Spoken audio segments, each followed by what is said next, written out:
ಮುಖ್ಯಮಂತ್ರಿಗಳ ಪುತ್ರ ವಿಧಾನ ಪರಿಷತ್ ಸದಸ್ಯ ಡಾಕ್ಟರ್ ಯತೀಂದ್ರ ಅಧಿಕಾರ ಹಸ್ತಾಂತರದ ಮಾತು ಬಂದಾಗಲೆಲ್ಲ ಉಳಿದೆಲ್ಲರಿಗಿಂತಲೂ ಒಂದು ಹೆಜ್ಜೆ ಮುಂದೆ ಹೋಗಿ 5 ವರ್ಷ ಪೂರ್ಣ ಅವಧಿಗೆ ನನ್ನ ತಂದೆಯೇ ಮುಖ್ಯಮಂತ್ರಿಯಾಗಿರ್ತಾರೆ, ಅಧಿಕಾರ ಹಸ್ತಾಂತರದ ಪ್ರಶ್ನೆನೇ ಇಲ್ಲ ಅಂತ ಹೇಳಿದವರು ಏಕಾಏಕಿ ಕೊಟ್ಟಿರುವಂಥ ಹೇಳಿಕೆ ರಾಜ್ಯ ರಾಜಕಾರಣದಲ್ಲಿ ಸಂಚಲನಕಾರಿ.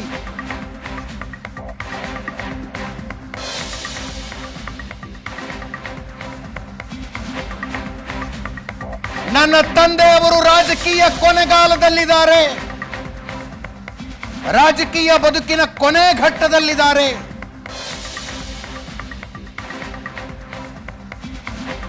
ಈ ಸಮಯದಲ್ಲಿ ವೈಚಾರಿಕವಾಗಿ ಪ್ರಗತಿಪರವಾದ ಸಿದ್ಧಾಂತ ಹೊಂದಿರುವವರಿಗೆ ಮಾರ್ಗದರ್ಶನ ಮಾಡೋದಕ್ಕೆ ನೇತೃತ್ವ ವಹಿಸಿಕೊಡಲು ನಾಯಕರು ಬೇಕು.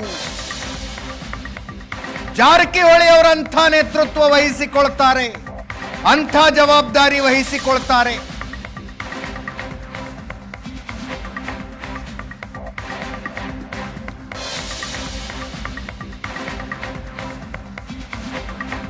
ರಾಜಕೀಯ ಕೊನೆಗಾಲ ನನ್ನ ತಂದೆಯವರಿಗೆ ಅನ್ನುವ ಮಾತು ಯತೀಂದ್ರ ಬಾಯಲ್ಲಿ ಯಾಕೆ ಬಂತು?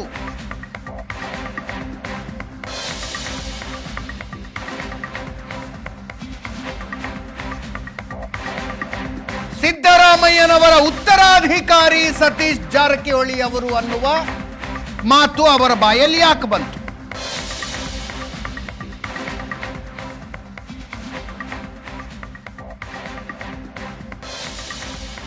ಒಂದ್ಸಲ ಕೇಳಿಸ್ಕೊಳ್ಳಿ ಅವ್ರು ಏನು ಮಾತಾಡಿದ್ರು ಅಂತ. ನೀನು ರಾಜಕೀಯ ಕೊನೆಗಾಲದಲ್ಲಿದ್ದಾರೆ, ಅವರ ರಾಜಕೀಯ ಬದುಕಿನ ಕೊನೆ ಘಟ್ಟದಲ್ಲಿದ್ದಾರೆ. ಅಂತ ಸಮಯದಲ್ಲಿ ನೇತೃತ್ವ ವಹಿಸ್ಕೊಳ್ಳೋಕೆ ಒಬ್ರು ನಾಯಕರು ಬೇಕು. ಜಾರಕಿಹೊಳಿ ಅವರು ಅಂತ ಒಂದು ಜವಾಬ್ದಾರಿಯನ್ನು ವಹಿಸ್ಕೋತಾರೆ.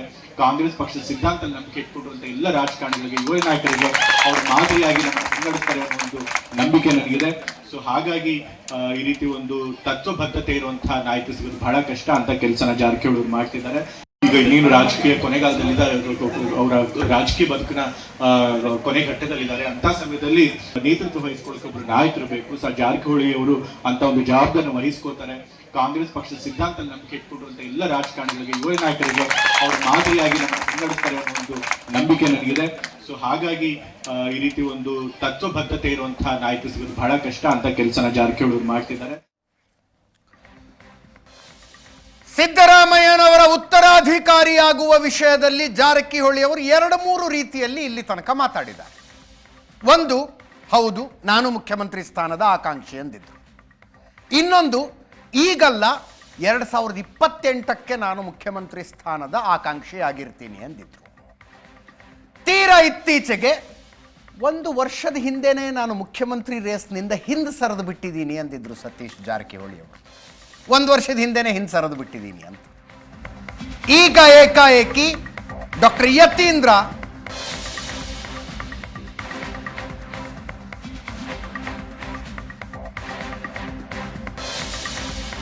ಸತೀಶ್ ಜಾರಕಿಹೊಳಿ ನಮ್ಮ ತಂದೆಯ ಉತ್ತರಾಧಿಕಾರಿ ಅನ್ನುವಂತೆ ಮಾತನಾಡಿದ್ದಾರೆ.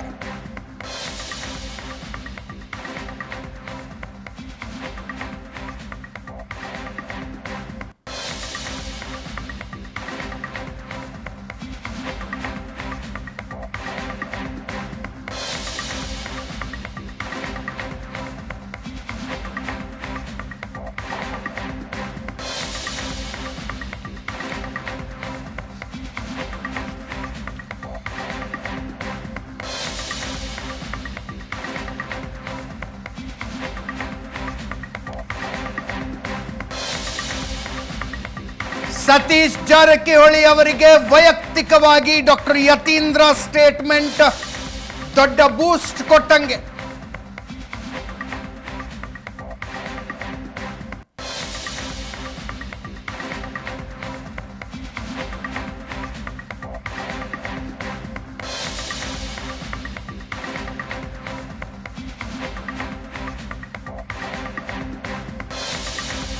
ಏನೇ ಆದರೂ ಕಾಂಗ್ರೆಸ್ ನಾಯಕತ್ವ ಅಹಿಂದ ವರ್ಗಕ್ಕೆ ಬರಬೇಕಲ್ವಾ ಅನ್ನುವ ಥರ ಸತೀಶ್ ಜಾರಕಿಹೊಳಿ ಅವರ ರಿಯಾಕ್ಷನ್ ಇದೆ.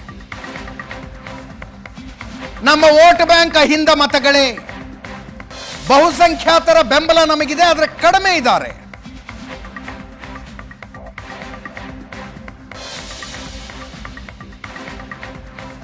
ರಾಜ್ಯದಲ್ಲಿ ಅಹಿಂದ ನಾಯಕತ್ವದ ಅವಶ್ಯಕತೆ ಇದೆ. ಇದು ಸಿಎಂ ಡಿಸಿಎಂ ಪೋಸ್ಟಿಗೆ ಸಂಬಂಧಿಸಿದ್ದಲ್ಲ ಅಂದ್ರು.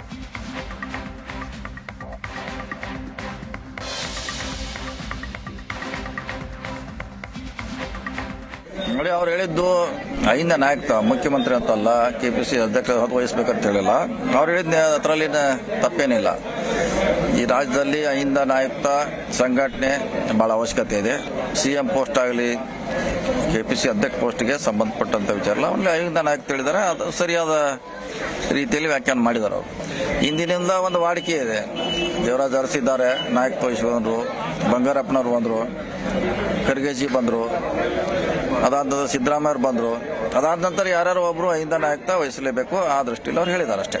ಕಾಂಗ್ರೆಸ್ಸಿನ ವೋಟ್ ಬ್ಯಾಂಕ್ ಅಹಿಂದ, ನಮ್ಮ ವೋಟ್ ಬ್ಯಾಂಕು ಅಹಿಂದಾನೆ. ಸೊ ಅದರಲ್ಲಿ ಬಹುಸಂಖ್ಯಾತರು ಇರ್ತಾರೆ. ಅವರು ಏನು 100ಕ್ಕೆ 100 ಏನು ವಿರೋಧ ಮಾಡೋದಿಲ್ಲ. ಅವರು ಅಪ್ಪರ್ ಕಾಸ್ಟ್ನವ್ರು ಕೂಡ ನಮ್ಮ ಜೊತೆ ಇರ್ತಾರೆ, ಆದರೆ ಸ್ವಲ್ಪ ಕಡಿಮೆ ಪ್ರಮಾಣದಲ್ಲಿ ಇದ್ದೇ ಇರ್ತಾರೆ. ಸೊ ಯಾವುದೇ ಜಾತಿಯವರು ಒಂದೇ ಪಕ್ಷಕ್ಕೆ ಸೀಮಿತವಾಗಿರಲ್ಲ, ಎಲ್ಲ ಪಕ್ಷದಲ್ಲಿ ಇದ್ದೇ ಇರ್ತಾರೆ. ಸೊ ನಾವು ಯಾರೋ ನೇತೃತ್ವ ಇದ್ದ ಜೊತೆಗೆ ಇತರನ್ನು ಕೂಡ ಗೌರವದಿಂದ ಕಾಣುವಂತ ಕೆಲಸ ಮಾಡಬೇಕಾಗಿದೆ.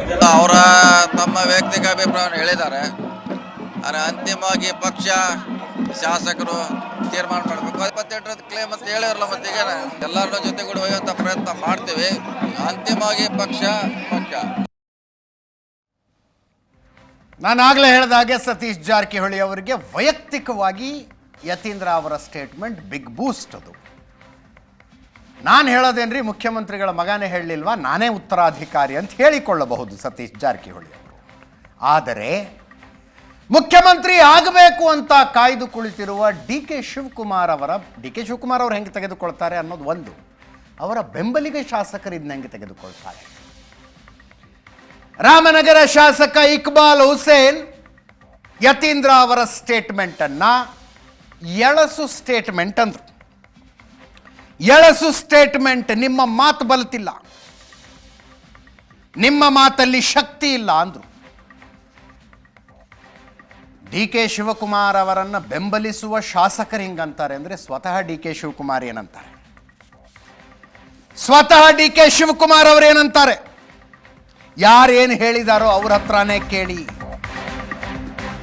ನನ್ನ ಹತ್ರ ಕೇಳಿದ್ರೆ ಏನಾಗತ್ತೆ?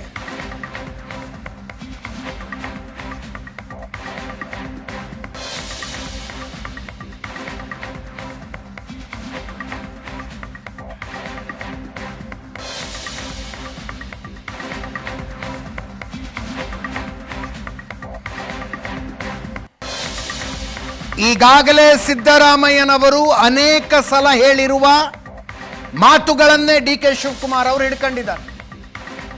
ಹೈಕಮಾಂಡ್ ಹೇಳ್ದಂಗೆ ಕೇಳ್ತೀವಿ, ಹೈಕಮಾಂಡ್ ಹೇಳ್ದಂಗೆ ಕೇಳ್ತೀವಿ ಅಂತ. ಇವತ್ತು ಅದನ್ನೇ ಹೇಳಿದ್ರು. ಮತ್ತೆ ನಾನು ಸಿದ್ದರಾಮಯ್ಯ ಏನು ಹೇಳಿದ್ದೀವಿ, ಪಾರ್ಟಿ ಏನು ಹೇಳುತ್ತೋ ಅದನ್ನು ನಾವು ಒಟ್ಟಿಗೆ ಕೆಲಸ ಮಾಡ್ಕೊಂಡು ಹೋಗ್ತೀವಿ, ಆ ಕೆಲಸಕ್ಕೆ ನಾನು ಬದ್ಧನಾಗಿದ್ದೀನಿ, ಪಕ್ಷಕ್ಕಿಂತ ಯಾವ ಕಾರಣಕ್ಕೂ ಯಾರೂ ದೊಡ್ಡವರಲ್ಲ ಅಂತ.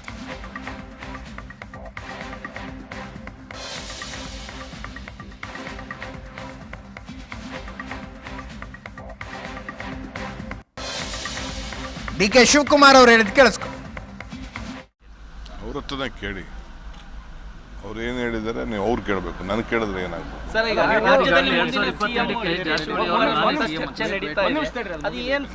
ನನಗೇನು ಅವಶ್ಯಕತೆ, ಯಾರು ಚರ್ಚೆ ನನ್ನ ಬಗ್ಗೆ ಚರ್ಚೆ ಮಾಡೋಂಥ ಅವಶ್ಯಕತೆ ಇಲ್ಲ.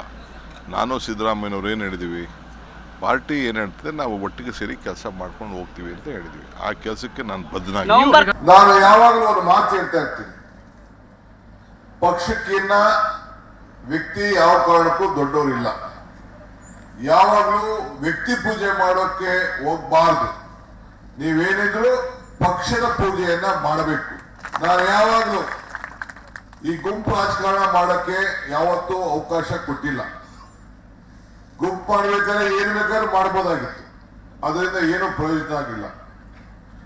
ಕಾಂಗ್ರೆಸ್ ಪಕ್ಷ ಇದ್ರೆ ನೀವೆಲ್ಲ ಬೋಸರಾಜ್ ಯಾಕೆ ಮಂತ್ರಿ ಮಾಡಿದ್ರು, ಪಕ್ಷ ಶಾಸಕ ಇಲ್ಲದೆ ಹೋದ್ರು ಪಕ್ಷ ಯಾಕೆ ಮಾಡ್ತು ಅಂತಂದ್ರೆ, ಪಕ್ಷಕ್ಕೆ ಕಳೆದ 45 ವರ್ಷಗಳ ಕಾಲ ಸೇವೆ ಮಾಡಿದ್ದಾರೆ, ತೆಲಂಗಾಣಕ್ಕೆ ಹೋಗಿ ದುಡಿದಿದ್ದಾರೆ, ಹಗಲು ರಾತ್ರಿ ಪಕ್ಷದ ಸಂಘಟನೆಯಲ್ಲಿ ಕೆಲಸ ಮಾಡಿದ್ದಾರೆ ಅಂತೇಳಿ ಪಕ್ಷ ಅವ್ರನ್ನ ಗುರುಸಿ ಇವತ್ತು ಅವ್ರನ್ನ ಮಂತ್ರಿ ಮಾಡಿದ್ದಾರೆ. ನನ್ನ ಮೌನನೇ ಅದಕ್ಕೆ ಉತ್ತರ. ಪ್ರಾಯಶಃ ಡಾಕ್ಟರ್ ಯತೀಂದ್ರ ಅವರು ಈ ರೀತಿ ಹೇಳಿಕೆಗಳನ್ನು ಕೊಡಬೇಡ್ದು. ಒಂದು ದೊಡ್ಡ ಸ್ಥಾನದಲ್ಲಿ ತಾವೆಲ್ಲರೂ ಕೂಡ, ಒಂದು ದೊಡ್ಡ ಮಂಥನದಲ್ಲಿ ತಾವೆಲ್ಲರೂ ಕೂಡ ಇದ್ದೀರಿ. ತಾವಾಗಿ ತಾವು ಕೆಳಗಡೆ ಬೀಳೋದು ನಮಗೆಲ್ಲ ಇಷ್ಟ ಇಲ್ಲ. ಒಂದು ಗೌರವಿತವಾಗಿ ತಾವೆಲ್ಲರೂ ಕೂಡ ಹೇಳಿಕೆಯನ್ನು ಕೊಡೋ ಸಂದರ್ಭದಲ್ಲಿ ತಾವು ಹೇಳಬೇಕು. ಇದು ಒಂದು ರೀತಿ ಏನು ಹೇಳ್ತಾರೆ, ಎಳಸು ಅಂತ ಹೇಳ್ತಾರಲ್ಲ, ಆ ರೀತಿ ಸ್ಟೇಟ್ಮೆಂಟ್ ಇದು. ನಿಮ್ಮ ಮಾತಲ್ಲಿ ಬಲ್ಕೆ ಇರಲಿ, ನಿಮ್ಮ ಮಾತಲ್ಲಿ ಶಕ್ತಿ ಇರಲಿ. ನಮ್ಮಲ್ಲಿ ಗೊಂದಲ ಮಾಡೋಕ್ಕೆ ಹೋಗ್ಬೇಡಿ ದಯವಿಟ್ಟು. ನಮ್ಮ ನಾಯಕರಿದ್ದಾರೆ, ಮುಖ್ಯಮಂತ್ರಿ ಸಿದ್ದರಾಮಯ್ಯ ಸಾಹೇಬ್ರು ಇದ್ದಾರೆ, ತೀರ್ಮಾನ ತಗೊಳ್ತಾರೆ. ನೀವೆಲ್ಲ ಮಾತಾಡೋ ಮಟ್ಟಕ್ಕೆಲ್ಲ ತಾವೆಲ್ಲರೂ ಕೂಡ ಹೋಗಬೇಡ್ದು ಅಂತ ನಾನು. ಸೊ ನಾವು DK ಶಿವಕುಮಾರ್ನ ನಾವು ಮುಖ್ಯಮಂತ್ರಿ ಮಾಡಿ ಅಂತಾನೆ ಎಲ್ಲರೂ ಕಾಂಗ್ರೆಸ್ ಪಕ್ಷದ ಒತ್ತಾಯ. ಹೈಕಮಾಂಡ್ ಏನ್ ತೀರ್ಮಾನ ತಗೋತದೆ ಅದಕ್ಕೆ ನಾವೆಲ್ಲ ಬದ್ಧಾಗಿದ್ದೀವಿ. ನಮ್ಮ ಆಸೆ, ನಮ್ಮ ವೈಯಕ್ತಿಕ ಆಸೆ, DK ಶಿವಕುಮಾರ್ ಸಾಹೇಬರು ಮುಖ್ಯಮಂತ್ರಿ ಆಗ್ಬೇಕನ್ನೋದು ನಮ್ಮ ಆಸೆ. ಈ ಅವಧಿಲಿ ಆಗ್ಬೇಕನ್ನೋದು ನಮ್ಮ ಒತ್ತಾಯ. ಅದು ಹೈಕಮಾಂಡ್ ಏನ್ ಹೇಳ್ತಾ ಅದಕ್ಕೆ ನಾವು ಬದ್ಧಾಗಿದ್ದೀವಿ. ಹೇಳ್ತಾ ಇಲ್ಲ, ನಮಗೆ ಅವ್ರ ಬಗ್ಗೆ ಗೌರವ ಇದೆ. ಬಟ್ ಈ ತರ ಓಪನ್ ಆಗಿ ಮಾತಾಡೋದು ಬೇಡಿ, ಪಕ್ಷದ ವೇದಿಕೆಯಲ್ಲಿ ಮಾತಾಡಿ.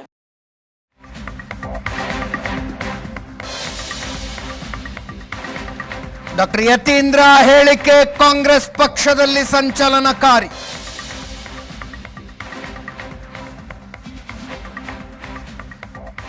ಅಧಿಕಾರ ಹಸ್ತಾಂತರದ ಮಧ್ಯದಲ್ಲಿ ಎಲ್ಲೋ ಒಂದು ಸೈಕಲ್ ಗ್ಯಾಪ್ನಲ್ಲಿ ನಮಗೂ ಒಂದು ಅವಕಾಶ ಸಿಗಬಹುದಾ ಅಂತ ಅನೇಕರು ಕಾಯ್ದು ಕುಳಿತಿದ್ದಾರೆ. ಉದಾಹರಣೆಗೆ ಡಾಕ್ಟರ್ ಪರಮೇಶ್ವರ್, ಸಿದ್ದರಾಮಯ್ಯನವರೇ 5 ವರ್ಷ ಮುಖ್ಯಮಂತ್ರಿನ, 2.5 ವರ್ಷಕ್ಕೆ DK ಶಿವಕುಮಾರ್ CM ಆಗ್ತಾರಾ ಅನ್ನುವ ಚರ್ಚೆಗಳು ನಡೆದಿದ್ದಾಗ ದಿಲ್ಲಿಯಲ್ಲಿ ಮಾತುಕತೆಯಾಗಿ ಫೈನಲ್ ಆಗಿದೆ ಅನ್ನೋದೊಂದು ಮಾತು ಬಂತು. ಆವಾಗ ಡಾಕ್ಟರ್ ಪರಮೇಶ್ವರ್ ಹೇಳಿದ್ರು, ನೀವೇ ಮಾತಾಡಿ ಫೈನಲ್ ಮಾಡ್ಕೊಳ್ಳೋದಾದ್ರೆ ನಾವು ಯಾಕಿದ್ದೀವಿ ಇಲ್ಲಿ ಅಂತ. ನೀವೇ ಮಾತಾಡಿ ಫೈನಲ್ ಮಾಡ್ಕೊಳ್ಳೋದಿದ್ರೆ ನಾವ್ಯಾಕೆ ಇಲ್ಲಿದ್ದೀವಿ ಅಂತ ಕೇಳಿದ್ರು ಡಾಕ್ಟರ್ ಪರಮೇಶ್ವರ್. ಈಗ ಸಿದ್ದರಾಮಯ್ಯನ ಉತ್ತರಾಧಿಕಾರಿ ಅಂತ ಹೇಳಿದಾರ, ಅವರು ಸೈದ್ಧಾಂತಿಕವಾಗಿ ಹೇಳಿದ್ದಾರೆ.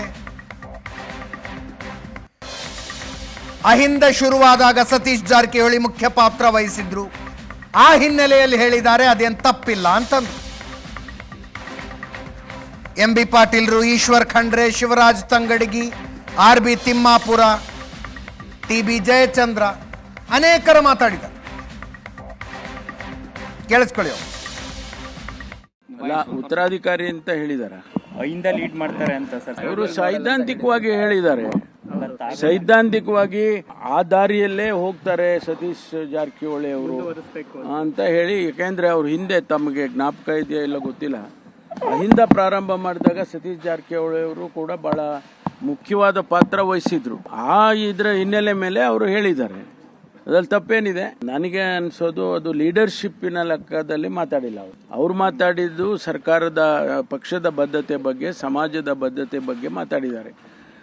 ಸ್ವಾಭಾವಿಕವಾಗಿ ಸತೀಶ್ ಜಾರಕಿಹೊಳಿ ಅವರು ಹಿಂದೆ ಅಹಿಂದ ವರ್ಗದ ಆರ್ಗನೈಸೇಷನ್ ಅಲ್ಲಿ ಇನ್ವಾಲ್ವ್ ಆಗಿದ್ರಿಂದ ಅವರಿಗೆ ಆ ಬದ್ಧತೆ ಇದೆ ಅನ್ನೋ ಮಾತನ್ನ ಹೇಳಿದ್ದಾರೆ. ಅವರು ಯಾವ ಅರ್ಥ ನಾನು ನೋಡಿಲ್ಲ, ಅದನ್ನ ಯಾವ ಅರ್ಥದಲ್ಲಿ ಹೇಳಿದಾರೆ ನನಗೆ ಗೊತ್ತಿಲ್ಲ. ಈಗ ಸಿದ್ದರಾಮಯ್ಯನವರು ಒಂದು ಜನಪ್ರಿಯ ನಾಯಕರು ಸರ್, ಮಾಸ್ ಲೀಡರು. ಅವ್ರನ್ನ ನಾವು ಇವತ್ತು ಸಹ 28ಕ್ಕೆ ನಾವು ಆಹ್ವಾನ ಮಾಡಲೇಬೇಕಾಗ್ತದೆ. ಅವ್ರು ಬರ್ತಾರೆ, ಅವತ್ತು ಸಹ ಮತ್ತೆ ಕಾಂಗ್ರೆಸ್ ಪಕ್ಷವನ್ನ ಅಧಿಕಾರ ತರಲಿಕ್ಕೆ ತಮ್ಮ ಶ್ರಮವನ್ನು ಸಹ ವಹಿಸ್ತಾರೆ. ನೋಡಿ, ಇವತ್ತು ಹಿಂದುಳಿದ ವರ್ಗಗಳ ಮತ್ತು ಇದರ ಪರವಾಗಿ ಇವತ್ತು ಸಹ ಸತೀಶ್ ಜಾರಕಿಹೊಳಿ ಯಾವಾಗಲೂ ಕೂಡ ಇದು ಮಾಡ್ಕೊಂಡು ಬಂದಿದ್ದಾರೆ. ಸೊ ಈ ಒಂದು ಅದರಿಂದ ಇವತ್ತು ಸಹ ಯತೀಂದ್ರ ಅವ್ರನ್ನ ಹಿಡಿಯಲಿಕ್ಕೆ ಸಾಧ್ಯ. ಇದು ಸ್ವಾಭಾವಿಕ. ಇದಕ್ಕೆ ನೀವು ಬಹಳಷ್ಟು ಇದನ್ನು ಕೊಡುವಂತ ಇದ್ದಿಲ್ಲ. ಅದರ ಇದರ್ಥ ಸತೀಶ್ ಜಾರಕಿಹೊಳಿ ಅವರು ಸಮರ್ಥರದಾರ, ಸಂಘಟನೆ ಚತುರದಾರ. ಅವರು ಒಂದಿಲ್ಲ ಒಂದು ದಿವಸ ಇವತ್ತು ರಾಜ್ಯದ ಮುಖ್ಯಮಂತ್ರಿ ಆಗಲಿಕ್ಕೆ ಅರ್ಹರು ಕೂಡ ಹೊಂದಿಸಿದ್ದಾರೆ. ಆದರೆ ಇವತ್ತು CM ಕುರ್ಚಿ ಖಾಲಿ ಇಲ್ಲ ಮತ್ತು CM ನಿರ್ಧಾರ ನಮ್ಮ ಕಾಂಗ್ರೆಸ್ ಪಕ್ಷ ಹೈಕಮಾಂಡ್ ಮಾಡ್ತದೆ. ನೋಡಿ, ಈಗ ಸದ್ಯಕ್ಕೆ ಮುಖ್ಯಮಂತ್ರಿ ಹುದ್ದೆನೂ ಖಾಲಿ ಇಲ್ಲ. ಈಗ ಈ ವಿಷಯಗಳ ಬಗ್ಗೆ ಚರ್ಚೆ ಮಾಡುವಂಥದ್ದು ಅಪ್ರಸ್ತುತ.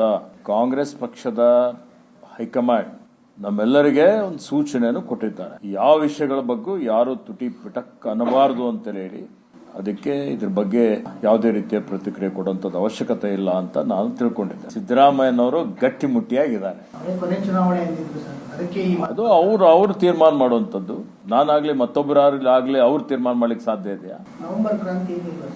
ಕ್ರಾಂತಿನಿಲ್ಲ ಭ್ರಾಂತಿ ಇಲ್ಲ ಅಂತ ಎಲ್ಲರೂ ಹೇಳಿದ್ದೀವಿ. ಯತೀಂದ್ರ ಸಿದ್ದರಾಮಯ್ಯನವರು ಯಾವ ಕಂಟೆಸ್ಟ್ ಅಲ್ಲಿ ಹೇಳಿದ್ದಾರೆ, ಏನ್ ಹೇಳಿದ್ದಾರೆ ಅದ್ರ ಬಗ್ಗೆ ನನಗೆ ಮಾಹಿತಿ ಇಲ್ಲ.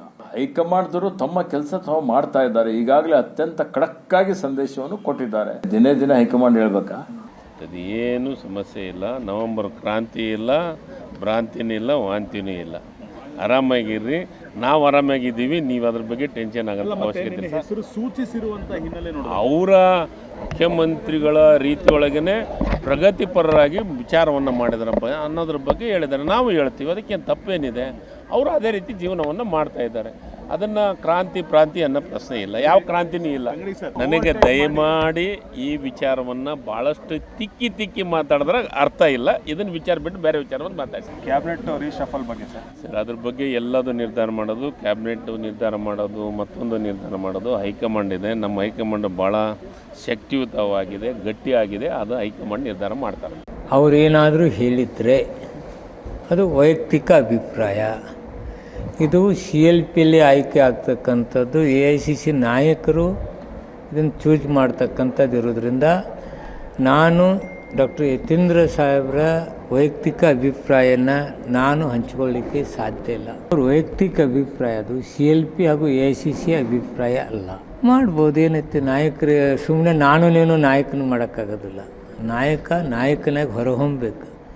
ಆ ನಾಯಕತ್ವ ಸತೀಶ್ ಜಾರಕಿಹೊಳಿ ಇದೆ. ನಾನು ಹೇಳಿದ್ದೀನಿ, ಒಂದಿಲ್ಲ ಒಂದು ದಿನ ಅವರು ಮುಖ್ಯಮಂತ್ರಿ ಆಗುವ ಸಶಕ್ತ ಶಕ್ತಿ ಅವ್ರಿಗಿದೆ ಅಂತ ಹೇಳಿದ್ದೇನೆ ವಿನ ಇದೇ ಪೀರಿಯಡಲ್ಲಿ ಆಗಿಬಿಡ್ತಾರೆ ಅಂತ ನಾನು ಯಾವತ್ತೂ ಹೇಳಿಲ್ಲ.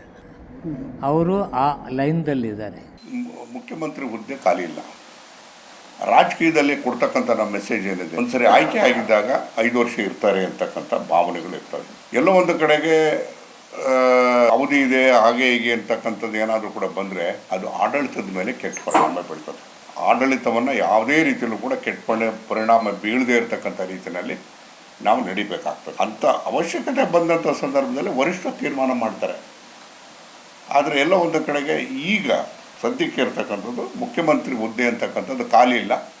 ಖಾಲಿ ಆಗ್ತದೆ ಅಂತಕ್ಕಂಥ ಸಂದರ್ಭನೂ ಕೂಡ ಇಲ್ಲ. ಖಾಲಿ ಆಗಬೇಕು ಅಂತಂತಂದರೆ ಅದು ವರಿಷ್ಠ ತೀರ್ಮಾನ ಮಾಡಿ. ಇನ್ನು ಯತೀಂದ್ರ ಅವರ ಈ ಹೇಳಿಕೆಗಳ ಸುತ್ತಲೂ ಹುಟ್ಟಿಕೊಂಡಿರುವಂತಹ ಚರ್ಚೆಗಳ ಬಗ್ಗೆ ಬಿಜೆಪಿ ನಾಯಕರುಗಳು ಏನಂತಾರೆ? ವಿಪಕ್ಷ ನಾಯಕ ಆರ್ ಅಶೋಕ್, ವಿಧಾನ ಪರಿಷತ್ ವಿಪಕ್ಷ ನಾಯಕ ಛಲವಾದಿ ನಾರಾಯಣಸ್ವಾಮಿ, ಸಂಸದ ಜಗದೀಶ್ ಶೆಟ್ಟರ್, ಕೇಂದ್ರ ಸಚಿವ ವಿ ಸೋಮಣ್ಣ ಅನೇಕರು ಮಾತಾಡಿದ್ದಾರೆ.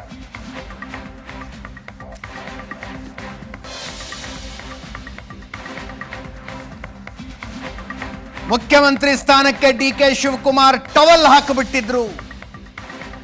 ಈಗ DK ಶಿವಕುಮಾರ್ಗೆ CM ಸ್ಥಾನ ತಪ್ಪಿಸೋದಕ್ಕೆ ಕುತಂತ್ರ ನಡೆದಿದೆ. ಕಾಂಗ್ರೆಸ್ ಆಂತರಿಕ ವಿಚಾರ ನಾವು ತಲೆ ಕೆಡಿಸ್ಕೊಳ್ಳೋದಿಲ್ಲ, ಆದರೆ ಸರ್ಕಾರ ಬಿದ್ದರೆ ಚುನಾವಣೆಗೆ ನಾವು ತಯಾರಾಗಿದ್ದೀವಿ ಅಂದ್ರು.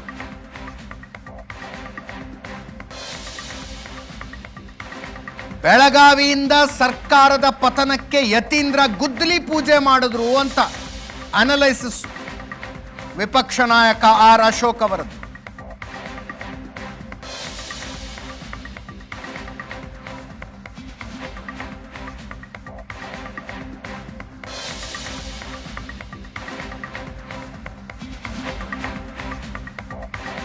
ಕೇಳಿಸ್ಕೊಳ್ಳಿ ಯಾರು ಏನೇನಂದ್ರು ಅಂತ.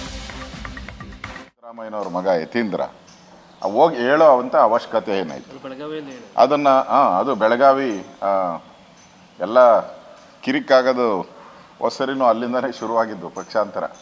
ಈಗಲೂ ಕೂಡ ಅಲ್ಲಿಂದನೇ ಬೆಳಗಾವಿಯಿಂದನೇ ಕಾಂಗ್ರೆಸ್ ಸರ್ಕಾರ ಬೀಳುವಂಥದ್ದಕ್ಕೆ ಯತೀಂದ್ರ ಅವರು ಗುದ್ದಲಿ ಪೂಜೆಯನ್ನು ಮಾಡಿದ್ದಾರೆ. ಒಟ್ಟಿನಲ್ಲಿ ಕಾಂಗ್ರೆಸ್ ಗೊಂದಲದ ಗೂಡಾಗಿದೆ. ಯಾವಾಗ ಸರ್ಕಾರ ಬಿದ್ದೋಗ್ತೈತೋ ಗೊತ್ತಿಲ್ಲ. ನೋಡಿ, ಗೊಂದಲಗಳನ್ನು ಸೃಷ್ಟಿ ಮಾಡೋದ್ರಲ್ಲಿ ಈಗ ಕಾಂಗ್ರೆಸ್ ನಾಯಕರೇ ಮುಂಚೂಣಿಯಲ್ಲಿದ್ದಾರೆ. ಯತೀಂದ್ರ ಅವರ ಸ್ಟೇಟ್ಮೆಂಟನ್ನು ನಾವು ನೋಡಿದೆ. ನನ್ನ ತಂದೆ ವಯಸ್ಸಾಗಿದೆ, ಅವರ ರಾಜಕೀಯ ಹೆಚ್ಚು ಕಡಿಮೆ ಮುಗಿದಂತಾಗಿದೆ, ಅವರ ನಾಯಕತ್ವ ಅಂತ್ಯದ ದಿನಗಳಿದೆ, ಅದರಿಂದಾಗಿ ಅವರ ಹಿಂದೆ ಜೊತೆಯಲ್ಲೇ ಕೆಲಸ ಮಾಡಿರ್ತಕ್ಕಂಥ ಜಾರಕಿಹೊಳಿಯವರು ಅವರ ಸಕ್ಸೆಸರ್ ಆಗಬೇಕು ಅಂತಕ್ಕಂಥ ಮಾತನ್ನು ಹೇಳ್ಕೊಂಡಿದ್ದಾರೆ. ಇದು ಪಕ್ಷದ ತೀರ್ಮಾನವಾ? ಅಂದರೆ ಯತೀಂದ್ರ ಅವರೇ ತನ್ನ ತಂದೆಗೆ ಕೊನೆಯ ಮಳೆ ಹೊಡೆಯಲಿಕ್ಕೆ ಶುರು ಮಾಡಿಬಿಟ್ಟಿದ್ದಾರೆ. ಅವರ ಅಧಿಕಾರಕ್ಕೆ ಅವರೇ ಕೊನೆ ಮಳೆ. ಅದಕ್ಕೆ ನಾನು ಹೇಳಿದ್ದು, ಇದು ಕಳೆದ 5-6 ತಿಂಗಳಿಂದ ಮುಖ್ಯಮಂತ್ರಿ ಬದಲಾವಣೆ ಬಗ್ಗೆ ಚರ್ಚೆ ಆಗ್ತಾ ಇದ್ದೇನೆ. ಇಂಟರ್ನಲ್ ಏನೋ ಡಿಸ್ಪ್ಯೂಟ್ ಇದೆ.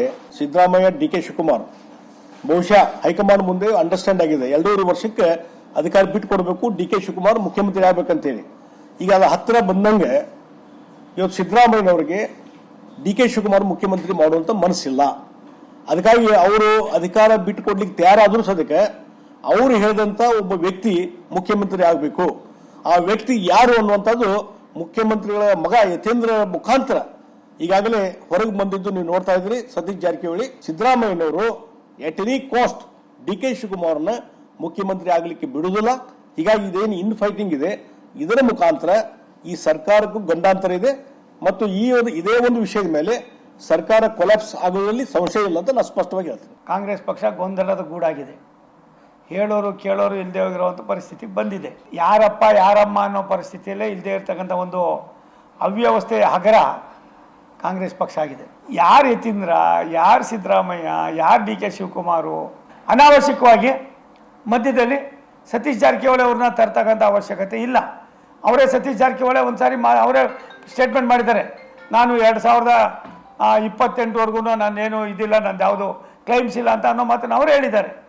ಇಷ್ಟೆಲ್ಲ ಇವಾಗ ಯಾಕ್ರಿ ಹಿಂಗೆಲ್ಲ ಮಾಡ್ತೀರಿ ಡಾಕ್ಟ್ರೇ?